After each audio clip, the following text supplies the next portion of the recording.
Բարոյ սիրելի հայրենակիցներ, եթերում կրկին քաղաքական խաչմերուկն է, այսօր արդեն օգոստոսի 16-ն է, օրը կիրակի։ Կարծում եմ հետաքրքիր հաղորդում է լինելու այսօր, քանի որ խոսելու ենք կրկին Վահան Կոստանյանի այցից Կիև, քանի որ նոր մանրամասներ ունենք։ Ես ասացի, որ հետաքրքիր մանրամասներ ամենայն հավանականությամբ մենք կունենանք, եւ ամենայն հավանականությամբ նորանոր հանդիպումներ կլինեն, եւ այդպիսի հանդիպումներ եղան։ Դրանից բացի կարևոր է անդրադառնալ, որ Հնդկաստանի պաշտպանության նախարարը ժամանել է Հայաստան, դերևս նոր հաղորդագրություններ չկան, բայց այս հարցը եւս կարևոր է, փորձենք հասկանալ այդ փոքրիկ կարճ հաղորդագրությունից։ Մնացած հարցերը վերաբերվում են Ուկրաինային եւ այսօր Ուկրաինան մի շարք հարվածների հասցրել միանգամից երկու Վալդբերիս մեծ ընկերության պահեստ է խոցել, պետք է հասկանանք թե որոնք են դրա քանի հատ ընդհանրապես մնաց այդ ընկերությունից եւ դրանից բացի կարևոր է նշել, որ Ուկրաինան ուրիշ հարվածներ նույնպես հասցրել է Ռուսաստանի Դաշնությանը, իսկ Ռուսաստանի Դաշնությունը իր հերթին հարվածներ է հասցրել Ուկրաինային։ Սա է մեր հիմնական քննարկման թեման այսօր նույնպես։ Ասեմ, որ ընդհանուր առմամբ տեսնում ենք օգոստոսը հանգիստ է ընթանում, բայց դա չի վերաբերվում ռուս-ուկրաինական պատերազմին, քանի որ ամեն օրվա ռեժիմով մենք կարևոր տեղեկություններ ենք ստանում կոնկրետ Ուկրաինայից կամ ռուս-ուկրաինական պատերազմից։ Սկսենք կրկին Ուկրաինայով եւ Հայաստանով, քանի որ վերջին երկու օրը մենք սկսում ենք Հայաստանին վերաբերող հարցերը Ուկրաինայից եւ կարևոր է նշել, որ Վահան Կոստանյանը, այսինքն Հայաստանի փոխարտգործնախարարը մասնակցում էր Կիևը Պիչորյան մայրավանքի հիմնադրման 975-ամյակի տոնակատարություններին եւ այդ տոնակատարությունների ժամանակ ինքը հանդիպել է ոտի վրա բնականաբար եւ կարճատև զրույց ունեցել Վլադիմիր Զելենսկիի հետ, ինչպես նաեւ Ուկրաինայի արտգործնախարար Սիբիգայի հետ եւ ՅՈՒՆԵՍԿՕ-ի գլխավոր տնօրինի հետ է խոսել, ՄԱԿ-ից կարևոր պատվիրակություն է եղել, նրանց հետ է ոտքի վրա կարողացել խոսել եւ կարևորը այն է, որ Ուկրաինայի նախագահի հետ զրույցների ընթացքում Վահան Կոստանյանը նրանց է փոխանցել Հայաստանի Հանրապետության բարձրագույն ղեկավարության շնորհավորանքները տոնակատարությունների արդիվ հստակ ընդգծելով, որ մայրավանքի պատմական եւ հոգեվոր նշանակությունը, այդ թվում հայ-ուկրաինական դարավոր պատմամշակութային կապերը շատ կարևոր են եւ այդ համատեքստում փոխանցել է շնորհավորական ուղերձը Հայաստանի բարձրագույն իշխանության։ Դրանից բացի ընդգծվել է, որ վերջին շրջանում ակտիվացել են բարձրաստիճան քաղաքական շփումները Հայաստանի եւ Ուկրաինայի միջև։ Դա շատ կարևոր է արձանագրել եւ մի քանի օր է հստակ դա արձանագրվում է։ Ես արդեն թիվս կորցրել եմ այն բոլոր հեռախոսազրույցներից հետո եւ Վահան Կոստանյանի նաեւ հանդիպումներից հետո, որքան հաճախ է ընդհանուր առմամբ նման միտքը հնչում հայ-ուկրաինական հարաբերությունների համատեքստում։ Չափազանց կարևոր հայտարարություններ են սրանք եւ մենք այստեղից մեկ անգամ եւս համոզվում ենք, որ քաղաքական եւ տնտեսական կապերը նույնպես ակտիվանում են Հայաստանի եւ Ուկրաինայի միջև։ Եվ սա ինձ հուշում է այն, որ եթե նախինում թեթև ակտիվացում կար եւ հետո կրկին пассивացում, ապա այս ակտիվացումը տարբերվում է նախորդ ակտիվացումներից։ Հայ-ուկրաինական հարաբերությունների մասին է խոսքը։ Լուրջ ակտիվանալու են հայ-ուկրաինական հարաբերությունները եւ դա է թելադրում նաեւ այն քաղաքական իրավիճակը, որին որ մենք ականատես ենք լինում վերջին ամիսների ընթացքում։ Ռուսաստանի վերաբերմունքը Հայաստանի նկատմամբ, Ռուսաստանից հնչող հայտարարությունները, ռուսական էմբարգոն հայկական ապրանքների նկատմամբ, հիբրիդային պատերազմը եւ այլն եւ այդպես շարունակ։ Եվ դրանից բացի Ուկրաինայի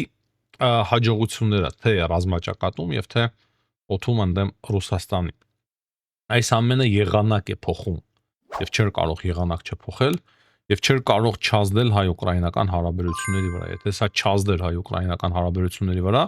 դրական իմաստով ուրեմն հայկական պետականությունը ընդհանրապես զուրկ էր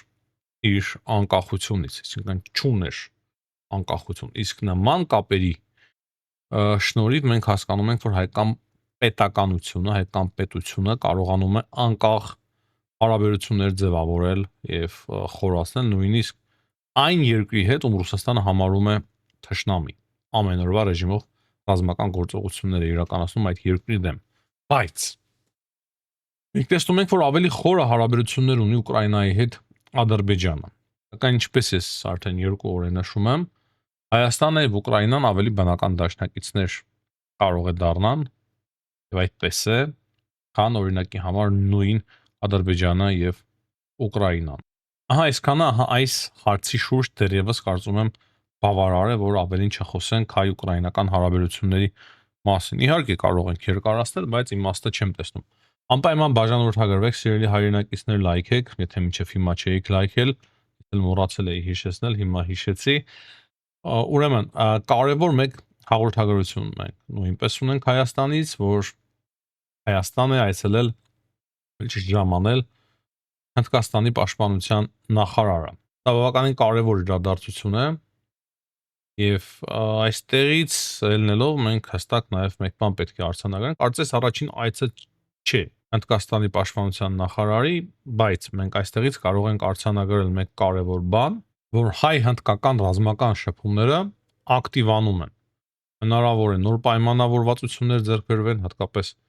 զենքի մատակարարումների համատեղ արտադրությունների շուրջ։ Կարծում եմ վաղը մյուս օրը մենք այդ մասին մասամբ իմանանք, եթե նույնիսկ վաղը մյուս օրը չիմանանք, ապա ապագայում անպայման չոր հրապարակումներ այդ մասին կլինեն։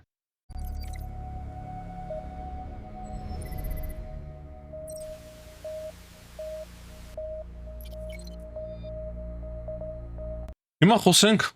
Ուկրաինայից, ավելի ճիշտ ռուս-ուկրաինական պատերազմից, քանի որ օրը բավականին հետաքրքիր էր ռուս-ուկրաինական պատերազմի համար եւ միանշանակ այսօրը կմտնի պատմության մեջ։ Ինքն այն բազմաթիվ օրերի շարքում այսօրվա օրը նույնպես չափազանց կարևոր է եւ կմտնի պատմության մեջ, քանի որ Ուկրաինան այսօր հարված է հասցրել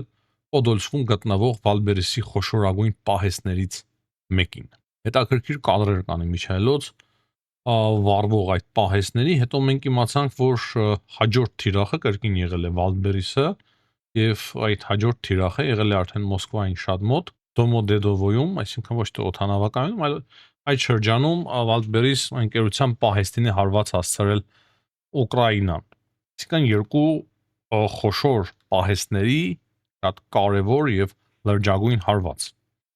Դրանով էր օրը կարծում եմ կարևոր եւ պատմական, բայց սա միակ տեղեկությունը չէ։ Այսօր արդեն ամփոփել է Ուկրաինայի պաշտպանության նախարարությունը, թե քանի Վալբերիսի մեծ լոգիստիկ կենտրոն են կարողացել խոցել, մեծ պահեստ են կարողացել խոցել եւ իրավիճակը հետեւյալն է։ 10 ամենամեծ լոգիստիկ կենտրոններից Վալբերիսի Ռուսաստանի Դաշնության Ուկրաինան այս պայդրությամբ կարողացել է խոցել եւ ոչնչացնել 7-ը։ Այսինքն մնացել է ընդամենը 3 մեծ խոշոր լոգիստիկ կենտրոն, որ ընդհանրապես Վալբերիսի մեծ պահեստները ոչնչացվեն։ Չեմ կարող ասել, թե ինչ հեռավորության վրա են գտնվում այդ մնացած պահեստները։ Հնարավոր է այս պայդրությամբ դեռևս ուկրաինական դրոնները չեն հասնում այդ գործարաններին, բայց հնարավոր է եւ հասնում են։ Կարծում եմ մոտակա շաբաթների ընթացքում մենք այդ ամենին ականատես կլինենք, բայց 10-ից 7-ը խոցելը նշանակում է այն մասին, որ հնարավոր է այդ ընկերությունը ընդհանրապես փակվի եւ ոչնչանա։ Դեռևս 2 օր առաջ մենք խոսում էինք Bloomberg-ի հրապարակման մասին, որ 10 միլիարդ դոլարից ավել զարար է ստացել Վալբերիս ընկերությունը։ Դա ահռելի գումարներ են եւ տեսնենք այդ ընկերությունը կկարողանա վերապրել,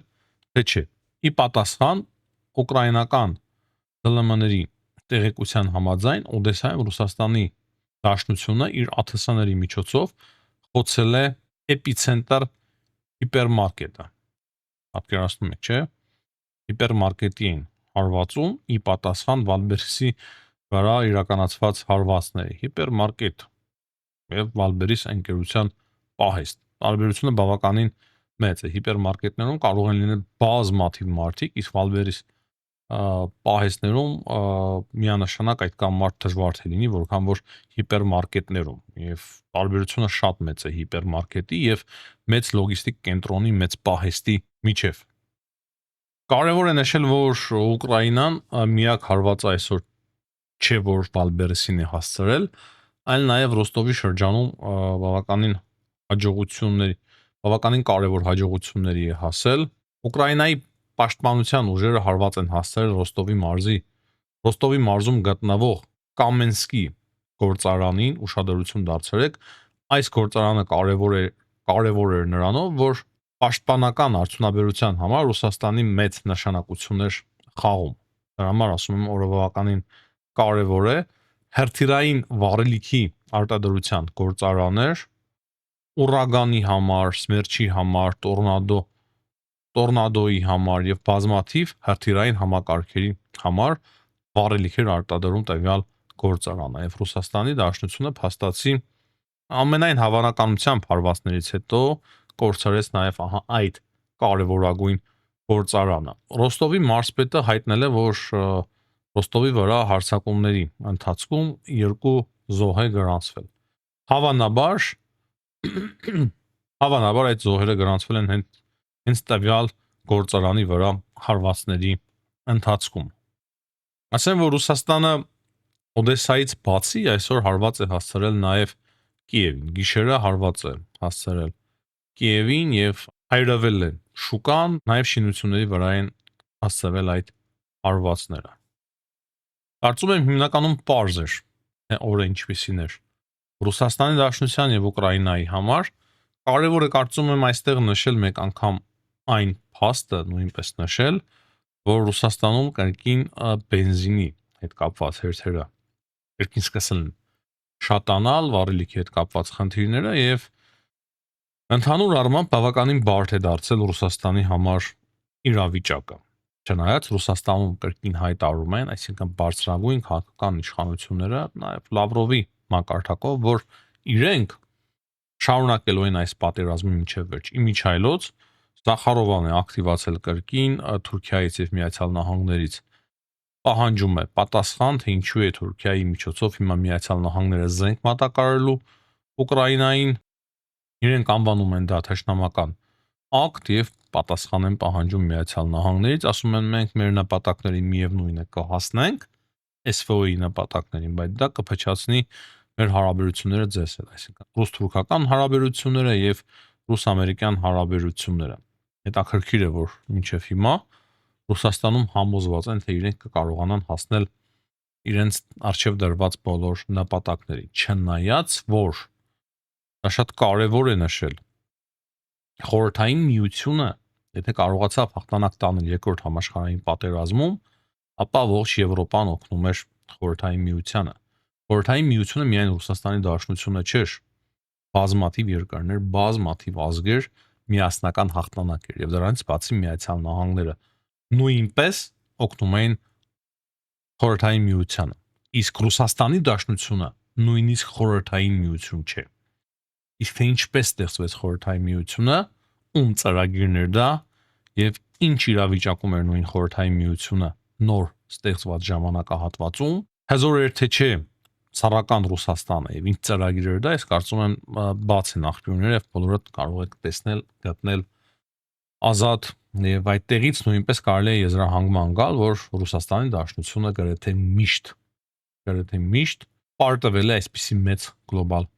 խաղեր խաղալիս։ Ինչ վերաբերվում է Իրանին, ապա Իրանի շուրջ մեծ հաշվով ոչինչ չկա խոսելու, Թրամփը հայտարարություններով կրկին հանդես է գալիս, Իրանից եւս հնչում են հայտարարություններ, բայց հստակ երևում է, որ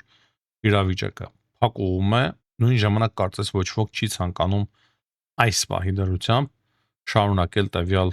պատերազմը։ Չնայած մեկ բան կարևոր է արձանագրել, որ 2 օրը Իսրայելը շատ դաժան հարվածներ է հասցնում Լիբանանին եւ այսօր նույնպես հարվածներ է հասցրել Իսրայելը եւ դա կարող է հանգեցնել նրան, որ Իրանը պատասխան հարված փորձի հասցնել Իսրայելին։ Չնայած չեմ կարծում, որ Իրանը ցանկանում է նման հարված հասցնել Իսրայելին, հրթիռային հարվածի մասին է խոսքը, իսկ Իսրայելը կարծում եմ հենց դրան է ձգտում, որ իր գործողությունների արդյունքում Իրանը որևիցե գործողություն իրականացնի կամ փորձի իրականացնել ընդդեմ Իսրայելի, որ Իսրայելի ձեռքերը բացվեն եւ Իսրայելը անցնի լիարժեք գործողությունների ընդդեմ Իրանի։ Հիմնականում ահա այսքանը սիրելի հայրենակիցներ, աջակցություն եմ մաղթում բոլորին, տնտեսություն կհանդիպենք։